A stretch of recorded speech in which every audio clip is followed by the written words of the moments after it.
Hello everyone, once again welcome on my YouTube channel. Indian economy का second session है। आज के session में हम डिस्कस करेंगे स्ट्रक्चर ऑफ इकोनॉमी, जिसमें डिस्कशन होगा on the points of primary sector, secondary sector और territory sector. Okay, from the previous video lecture we have already discuss about the concept of Indian economy, how it grow, कौन कौन से factors हैं जो Indian यानी कि किसी भी कंट्री की इकोनॉमी को ग्रो करने में हेल्प करते हैं। तो ये सारे टॉपिक हम ऑलरेडी डिस्कस कर चुके हैं, लेकिन अगेन एक बार मैं लोगों को इन टॉपिक्स को रिवाइज कर देता हूँ। अगर हम इकोनॉमी की बात कर रहे हैं, economics is a science that studies economic activity of industrial और entities and develop possible model for their functioning. An economy is the result of set of process that involve its cultural, education, technological, evaluation, history, social organization as well as the geography, natural resources, endowment and the ecology. किसी भी country की economy को अगर हम discuss कर रहे हैं तो इसके साथ साथ हमें वहाँ पे उस कंट्री के इन सब फैक्टर्स को कंसीडर करना होगा जो इकोनॉमी पे एक इम्पॉर्टेंट रोल प्ले करते हैं।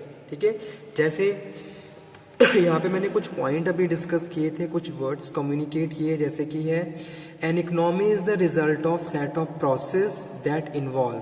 अब इसमें जो इन्वॉल्वमेंट है किसका, education play most important role in the economy of the country. अगर किसी भी कंट्री में एजुकेशन पे ज़्यादा ध्यान दिया जा रहा है तो कहीं ना कहीं उस कंट्री की इकोनॉमी और ज़्यादा ग्रो हो सकती है और ज़्यादा डेवलप हो सकता है वहाँ पे। क्यों? क्योंकि आज के टाइम में क्या है, educational factors plus vocational knowledge, ठीक है, जो भी प्रॉब्लम्स आती हैं उन प्रॉब्लम्स को हम ओवरकम कर सकते हैं अगर हमारे पास प्रॉपर प्लानिंग है और प्रॉपर हमने अपनी एजुकेशंस को और ज़्यादा प्रमोट कर रखा है।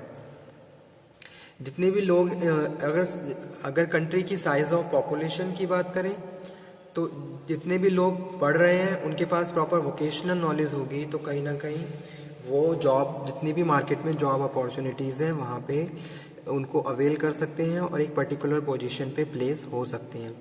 क्योंकि जो एक अनएम्प्लॉयमेंट की जो प्रॉब्लम होती है कहीं ना कहीं इसका एक नेगेटिव इफेक्ट पड़ता है इकोनॉमी पे। ठीक है, और जितना ज़्यादा एम्प्लॉयमेंट होगा, लोगों के पास अर्निंग फैक्टर होगा, उतना ज़्यादा उस कंट्री की इकोनॉमी ग्रो होगी और ज़्यादा डेवलप होगी। ठीक है, तो यहाँ पे हम बात कर रहे हैं economy is the result of set of process involve cultural, education, technology advancement होनी चाहिए। ठीक है, उस कंट्री का इंफ्रास्ट्रक्चर बहुत अच्छा होना चाहिए, मेडिकल केयर फैसिलिटी प्रॉपर होनी चाहिए, बहुत सारे हॉस्पिटल्स और वहाँ पे प्रॉपर मेडिकल केयर, इससे रिलेटेड बहुत सारी पॉलिसी भी फॉर्मुलेट की जाती हैं और उनको इम्प्लीमेंट भी किया जाता है ताकि इस तरीके की प्रैक्टिसेस को हम और ज़्यादा प्रमोट कर सकें और प्रॉपरली जो भी एक एडवांसमेंट होना चाहिए हर सेक्टर में उसको प्रॉपरली कर सकें। ठीक है, इसी के साथ साथ सोशल ऑर्गेनाइजेशंस की बात करें, ज्योग्राफिकल नेचुरल रिसोर्सेज की बात करें, जो भी नेचुरल रिसोर्सेज हमारे पास अवेलेबल है उनका ऑप्टिमम और इफेक्टिव यूटिलाइजेशन होना चाहिए ताकि हमारा जो जीडीपी है उसको हम इंक्रीज करते हुए फाइनली अपनी इकोनॉमी को और ज़्यादा बढ़ा सकें। ठीक है, तो यही चीज़ यहाँ पे हम डिस्कस कर रहे हैं। Economic include all the factors which are related to education, technology, hospitality, social organization, industries, natural resources, ecology, environment, ये सब चीज़ें मोस्ट इम्पॉर्टेंट रोल प्ले करती हैं इकोनॉमी के लिए। Classification of sector of economy की अगर बात करें तो उसको हम 3 पार्ट्स में डिवाइड करते हैं, जैसे कि ये on the basis of nature of job, तो प्राइमरी सेक्टर है, सेकेंडरी सेक्टर है, टेरिटरी सेक्टर है। On the basis of working conditions की बात करें तो organize sector, unorganized. On the basis of ownership बात करें तो प्राइवेट और पब्लिक। तो ये सब क्या है, ये सेक्टर्स हैं इकोनॉमी के जिनको मिला के पूरी एक इंडिया की इकोनॉमी को हम डिस्कस कर सकते हैं और उनको स्टडी कर सकते हैं। तो यहाँ पे मैं जो पढ़ा रहा हूँ, आज पढ़ा रहा हूँ प्राइमरी सेक्टर, सेकेंडरी सेक्टर और टेरिटरी सेक्टर्स। ठीक है, now moving on point primary sector. Structure of economy में स्ट्रक्चर ऑफ इकोनॉमी को 3 पार्ट्स में डिवाइड किया गया है। Economic activity of an economy is mainly classified into three sectors, The three sectors economy was proposed by Colin Clark and the Jean Forestics is also known as the three sector hypothesis. तो इस तरीके से जो ये नाम दिए गए हैं इनको आप अंडरलाइन कर लीजिए और इन्हें प्रॉपर लर्न भी कर लीजिए, क्योंकि एग्जाम टाइम में अगर इस तरीके से हम नेम लिख देते हैं तो उसका एक पॉजिटिव इफेक्ट रहता है एग्जामिनर के माइंड पे, ठीक है। तो स्ट्रक्चर ऑफ इकोनॉमी को 3 पार्ट्स में डिवाइड किया गया है। सबसे पहले डिस्कस करते हैं प्राइमरी सेक्टर्स को। प्राइमरी सेक्टर क्या है अगर हम इकोनॉमी की बात कर रहे हैं? Primary sector of an economy is based on the agriculture, fishing, mining, forestry etcetera, ठीक है। तो जो this sector makes contribution to an economy through the direct use of natural resources. जो भी नेचुरल रिसोर्सेज को हम डायरेक्टली यूज कर रहे हैं उनको हमने प्राइमरी सेक्टर में इंक्लूड किया है। जैसे कि यहाँ पे हम डिस्कस कर रहे हैं primary sector is based on agriculture. Agriculture के पे जो भी हम एग्रीकल्चर के थ्रू जो भी प्रोडक्शन हो रहा है, फिशिंग की बात करें, माइनिंग की बात करें, अगर फॉरेस्ट्री की बात करें तो ये सारे क्या है प्राइमरी सेक्टर्स में आते हैं, जहाँ से हमें बहुत सारी varieties of goods and services मिलती हैं। ओके, तो वही चीज़ यहाँ पे हम डिस्कस कर रहे हैं। Primary sector generally play a larger role in the developing country as a compare to the developed ones. Okay, तो प्राइमरी सेक्टर का इंपॉर्टेंट रोल रहता है किसी भी कंट्री की इकोनॉमी को ग्रो करने में। अगर हम इंडिया की बात करें तो सेम वही चीज़ है। Primary sector play most important role for the growth and development of Indian economy. With the time, mainly in developed countries, the primary sector are getting modernized, जिसको आज के टाइम में हमने मॉडर्नाइज कर दिया है। जैसे कि अगर हम एग्रीकल्चर की बात करें तो टेक्नोलॉजिकल एडवांसमेंट और बहुत सारे ऐसे इक्विपमेंट्स जिनके थ्रू हमने एग्रीकल्चर में भी मॉडर्नाइजेशन लेके आए हैं, ताकि हम अपने एग्रीकल्चर के थ्रू जो भी GDP का रेट आ रहा है उसको हम बढ़ा सकें with the help of technological advancement, ठीक है। सेकेंड वन क्या है? सेकेंड वन है secondary sector.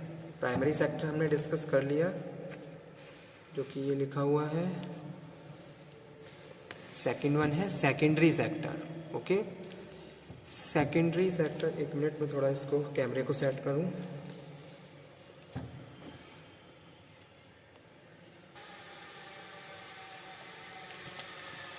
About secondary sector, this sector involve the transformation of raw material or intermediate material into final outputs। जैसे कि अगर हम फैक्ट्रीज की बात करें तो जो भी हमारे पास रॉ मटेरियल है जिसको हम एज अ इनपुट बोल रहे हैं उसको प्रोसेस करके हम आउटपुट में कन्वर्ट करते हैं, तो ये सेकेंडरी सेक्टर में आता है। तो that's why I am saying this sector involve the transformation of raw material और intermediate material into the final output. Example के through manufacturing car from steels, ठीक है, स्टील से जो कार मैन्युफैक्चरिंग की जा रही है, क्लॉथिंग, टेक्सटाइल जो है वहाँ से क्लॉथ बनाए जा रहे हैं, तो ये सब सेकेंडरी सेक्टर्स का पार्ट है, सेकेंडरी सेक्टर्स में आते हैं। It generally includes industrial sector. अगर हम सेकेंडरी सेक्टर की बात करें तो जनरली इसमें हम इंडस्ट्रियल सेक्टर को ही इंक्लूड करते हैं, क्योंकि वहाँ से varieties of goods and services produce किए जाते हैं और उनको अलग अलग तरीके से यूज़ किया जाता है, ठीक है। Those create finished goods or tangible products by taking the output of the primary sector. Further, this industrial sector is divided into the light industry and the heavy industry. Okay? तो ये था part secondary sector का Indian economy में, जिसमें हम structure में इसको discuss कर रहे हैं। Primary sector, secondary sector. Secondary sector में हम इंडस्ट्रियल फैक्टर को यहाँ पे कंसीडर कर रहे हैं, इसीलिए यहाँ पे लिखा हुआ है it generally includes industrial sector those create finished goods और टेंजिबल प्रोडक्ट। और मेनली यहाँ पे हमने जो बात कर रहे हैं इसको 2 पार्ट्स में डिवाइड किया गया है इंडस्ट्रियल सेक्टर्स को। पहला है हैवी इंडस्ट्री और दूसरा है लाइट इंडस्ट्री। उसके बाद जो लास्ट जो स्ट्रक्चर पॉइंट है स्ट्रक्चर ऑफ इंडियन इकोनॉमी का, वो है टेरिटरी सेक्टर, ठीक है। Territory sector is also known as the service based sector. The service sector is also known as the soft part of the economy. तो यहाँ पे हम किसकी बात कर रहे हैं? यहाँ पे हम बात कर रहे हैं स्टूडेंट्स बैंक्स की, ट्रांसपोर्टेशंस की, कल्चर्स की, एजुकेशंस की, हेल्थ केयर की, इसीलिए इसको हम सॉफ्ट एरिया बोल रहे हैं इकोनॉमी का। Activities where people offer their knowledge and time to improve productivity. जैसे कि बैंक्स की अगर बात करें तो बैंक में जो लोग काम कर रहे हैं वो अपनी नॉलेज के हिसाब से अपनी सर्विसेज कस्टमर्स को दे रहे हैं। अगर हम बात करें किसी अदर ऑर्गेनाइजेशंस की तो वहाँ पे भी ऐसा ही होता है, जो भी एक इंडिविजुअल एक पर्टिकुलर पोजीशन पे प्लेस है उसी के हिसाब से वो अपनी सर्विसेज को दे रहा है जो भी कस्टमर्स हैं। इसीलिए इसको हम कह रहे हैं कि भाई ये क्या है, ये एक सॉफ्ट पार्ट है इकोनॉमी का, that is activities where people offer their knowledge and time to improve the productivity, performance and the potential and sustainability. What is termed effective labor? Territory sector provides services to the business as well as to the consumer at the place of the final goods. Okay, अगर हम बात करें last 100 years की, during the last 100 years there has been a substantial shift from the primary and the secondary sector to the tertiary sector, जिसको हम service sector बोलते हैं। तो सर्विस सेक्टर्स में बहुत ज़्यादा एक तरीके से डेवलपमेंट हुआ है, बहुत सारी सर्विसेज को और ज़्यादा इम्प्रूव किया गया है। जैसे कि हम बात करें एजुकेशन की तो हर साल क्या है, न्यू एजुकेशन पॉलिसी आती है जहां हम करंट सिचुएशन सिनेरियो के हिसाब से एजुकेशन पॉलिसी को फॉर्मुलेट करते हैं और उसको इम्प्लीमेंट करते हैं। इसी तरीके से अलग अलग एरियाज़ हैं, जैसे कि एजुकेशन के साथ साथ मेडिकल केयर की बात करें अगर हम, और इंडस्ट्रीज़ की बात करें तो सर्टेन प्रोविजंस इम्पोज किए जाते हैं ताकि करंट सिचुएशन के हिसाब से सारी चीज़ों को प्रॉपरली बैलेंस करते हुए हम फाइनली प्रोडक्शन यानी कि जो भी हमारा जीडीपी है उसको और ज़्यादा इम्प्रूव कर सकें। तो वही चीज़ यहाँ पे बात कर रहे हैं। इन इंडस्ट्रियलाइज और develop country the shift is called the tertiary sector is the fastest growing sector and also the largest sector of the economy in the western world.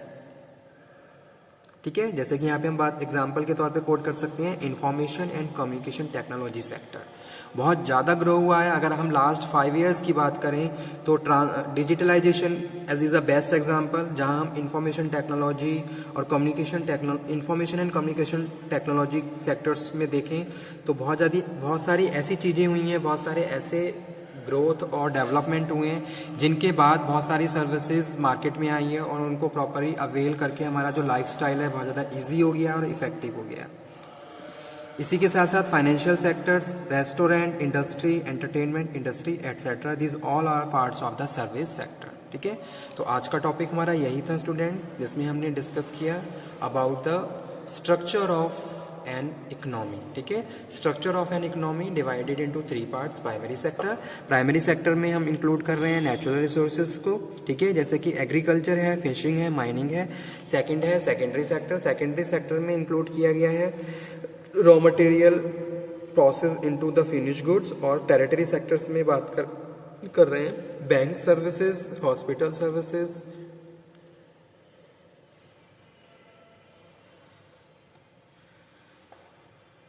etc. Okay student, thank you.